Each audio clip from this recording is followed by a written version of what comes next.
जिस जमीन का खतियान गायब है, न सरकार के पास है और न रैयत के पास है, वो जमीन किसका होगा? अगर वो जमीन रैयत का नहीं है, क्योंकि रैयत के पास खतियान नहीं है, तो सरकार उस जमीन का पेपर दिखाए कि ये जमीन सरकारी है, ये सरकार का है। और अगर नहीं, तो फिर ये जमीन किसका होगा? बिहार में 9,334 गांवों का खतियान गायब हो गया है। अब किसी रैयत का अगर खतियान नहीं है, जल गया, आग लगी हो गया, घर में जल गया, खो गया, पाटीदार नहीं दे रहा है, या फिर बाढ़ में बह गया, अब वो क्या करेगा?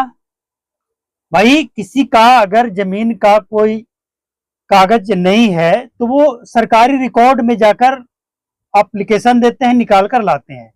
लेकिन अगर सरकार के रिकॉर्ड में ही नहीं है, सरकार के रिकॉर्ड रूम में ही नहीं है, तो फिर क्या होगा?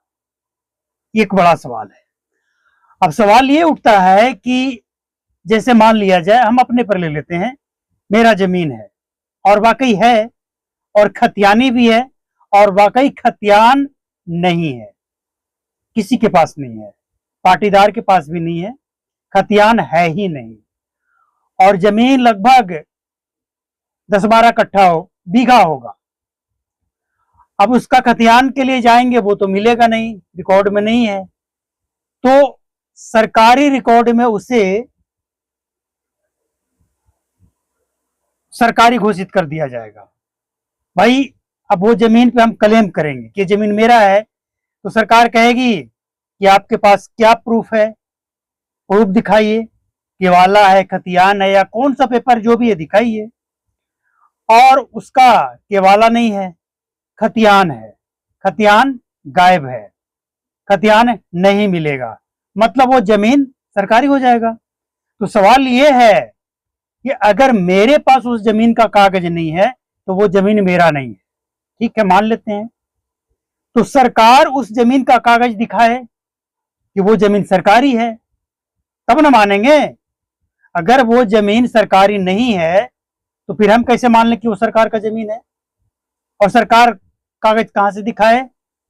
सरकार के रिकॉर्ड में तो है ही नहीं।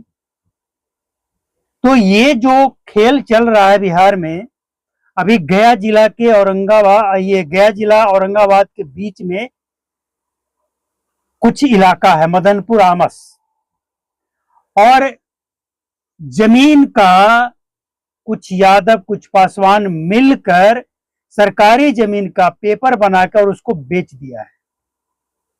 सरकारी जमीन का पेपर बनाकर कि मेरा जमीन है और उसको बेच दिया है। इसके बाद सरकारी महकमे में हड़कंप मचा और नापी होने लगा। कई दिनों तक नापी चला तो पता चला कि यह वन विभाग का जमीन है जिसको बेच दिया गया। अब वन विभाग उस जमीन पर कब्जा करने का प्रयास कर रही है, तो वन विभाग के पास तो उसका पेपर है, लेकिन जो खरीदने वाला और बेचने वाला है उसके पास कोई वैध पेपर नहीं है। तो जाहिर सी बात है, अगर वन विभाग के पास उसका पेपर है तो वो जमीन वन विभाग का हो जाएगा, बेचने वाला और खरीदने वाला इसमें फंसेगा। लेकिन जिसका खतियान गायब है, न रैयत के पास है और न सरकार के पास है, वो जमीन किसका होगा?